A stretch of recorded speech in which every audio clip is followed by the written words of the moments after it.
General Torre, binuweltahan po ni Vice Mayor Baste Duterte.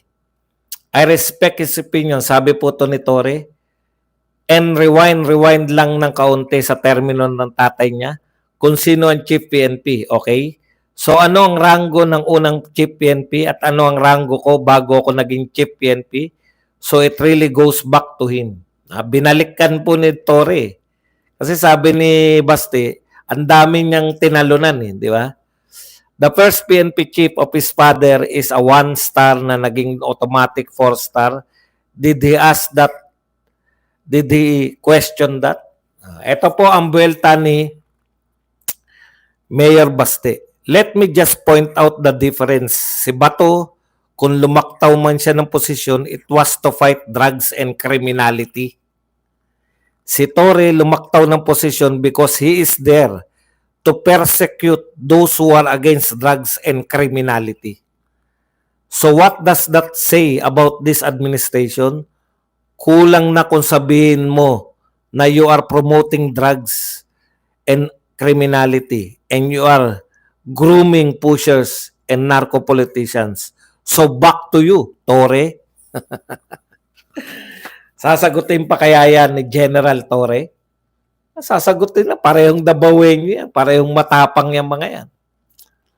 Po si Erin Tanyada, kilala naman natin to, Liberal Party, mga dilawan po to.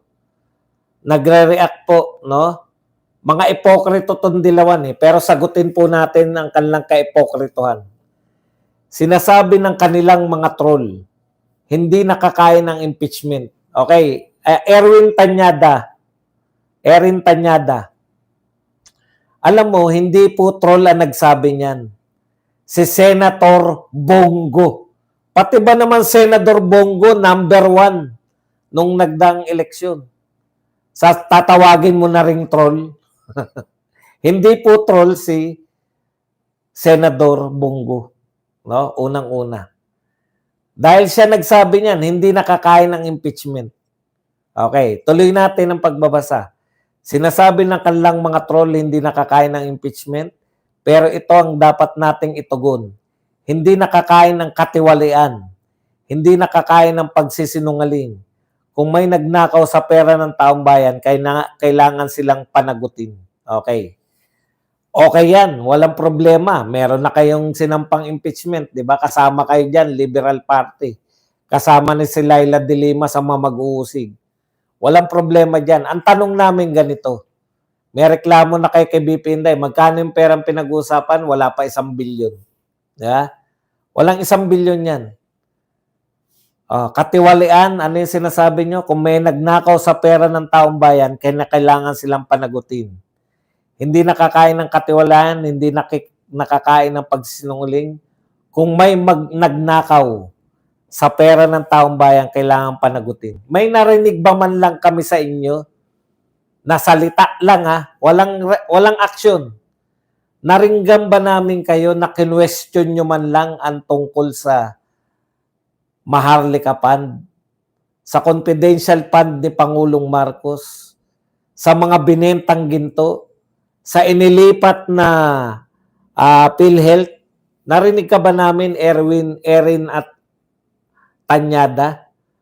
Sa trilyon na kasi nung 2024, 5,500 flood control. 2025, meron pa rin po. Ganun pa rin po. Tuloy-tuloy po yung flood control project Pero bumabaha pa rin po, di ba?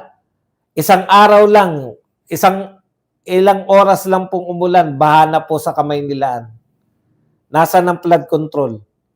May narinig ba kami sa inyo, Erin Tanyada at sa mga Liberal Party? Trilyon yan trilyon, hindi lang bilyon. Kay BP Sara, milyon lang. Kino-question nyo. Eto trilyon, flood control pa lang. Yung trilyon na ayuda na. Wala kayo nakikitang pagkakamali dyan? Yung blankong General Appropriations Act, wala kayong nakikitang fill in the blanks, mali? Ah. Yung Maharlika Fund na hindi natin alam kung saan napupunta ang pera, wala pa rin kayo nakikita. PDIC, daang bilyon, wala kayong nakikita. Pagbebenta ng ginto, pinakamalaki tayong nagbenta ng ginto. Wala kayong nakikitang katiwalian. At mga area yan, kasama na yung NAIA, kasama na yung mga lupain. Lahat ng nga ng lupain, 200 square meters na nga, binibenta. Oh.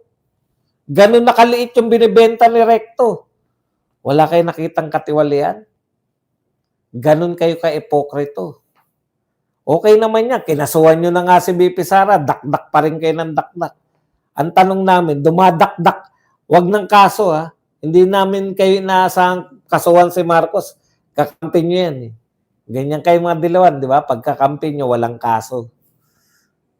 Dumakdak man lang kayo? Nagsalita ba man lang kayo? Wala. Wala kayong dehinbokiki kayo. Dinalaw po ako. Kawawa talaga tong mga taga-HOR eh. Magsisisihan kayo niyan. Akala nyo ha. Ngayon, bakit po, teka, may nakalimutan ako ron kasi nakalagay iko-contempt eh. Halimbawa po, sumagot po yung kampo ni BP Sara. Papasagutin ng ombudsman tong House of Representatives.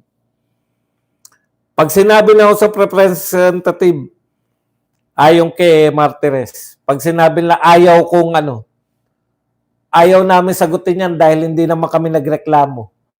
Putya, pwede sila ipakontempt. Ano pala ginagawa nyo sa korte namin? Inoogag nyo lang kami? Nagbigay kayo ng inyong resulta? Wag nyo magbibigay sa ombudsman. Para saan? Para sabihin na may kaso sa ombudsman? Boss Badong, bakit nag-decide yung taga-Comelec na ipanalo si Abante? Hindi ba nila alam na may ruling ang court na hindi pwede makaupo ang second? Malamang hindi nila alam o dinideny. Dinideny nila yung batas. Panay mga abogado naman yung mga yan eh.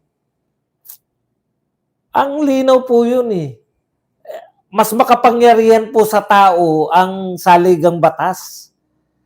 At mas makapangyarihan po yung boto ng tao kahit sa saligang batas. Paano mangyayari na sa simpleng rule lang, i-disqualify yung Duterte yun? O kung bagong ruling man yan, di may susundan ng ruling, di ba? Mapabago yan o mapalumang ruling yan, susundan na po yan. Ganyan na po, alangan namang nag-rule lang Supreme Court na bawal ang second placer o malili. Tapos, pagdating kay Abante, magro-rule sila ng panibago. Hindi po. Susundan na po yan. Isauli ng ombudsman ng committee report tapos dismiss kung di pala nag-file ng complaint ang HOR. Anong isosoli? Isauli ng ombudsman ng committee report tapos dismiss kung di pala. Hindi po pwede isauli yun. Nasa kanila na eh. Nagreklamo na kayo eh. I-dismiss nila yun dahil hindi na kayo interesado. I-dismiss nila yun sa mga pahayag na nasa kanila. Kung sabihin, halimbawa, sinagot ni BP Sara, walang basihan ang kanilang mga reklamo, hearsay, at mga ano lang. Tapos ayaw na sumagot ng nagreklamo. Ang pagbabatayan lang ng ombudsman, yung hawak nilang papeles. Batay dito, sasagot ng Vice President, walang basihan, wala naman talagang sinabing basihan, dismiss, patay na sila. O kaya, hindi sumunod. Sabihin ngayon na, hindi kami, pwede namin i-contempt yung mga yan, sabi ng ombudsman. Saan na ba yung parte niyo?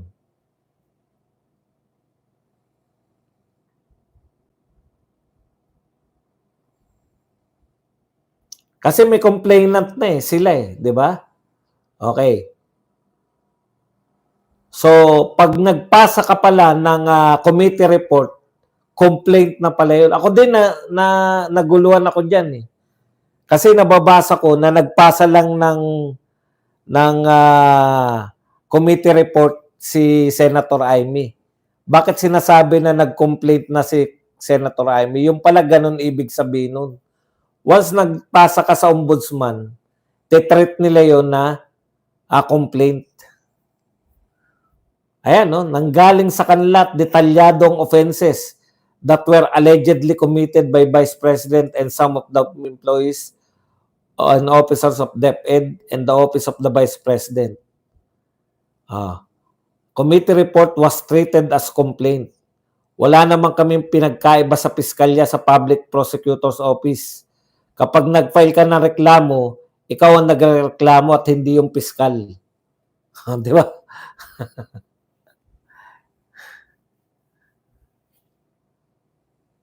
Saan ba yung sinabi rito na pwede silang ano?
Ito pala yung kinaso nila sa ombudsman, no? Okay. Ang tindi. Kaya yun din yung kinaso nila eh.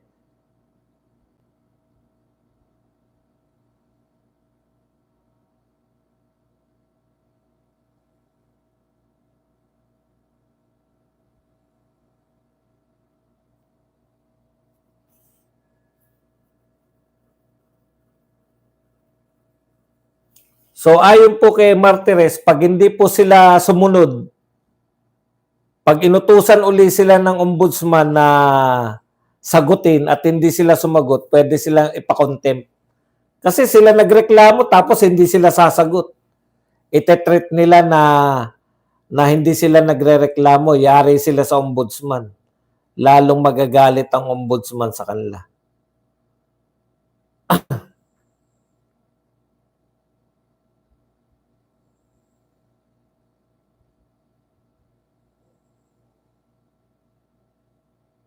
Okay?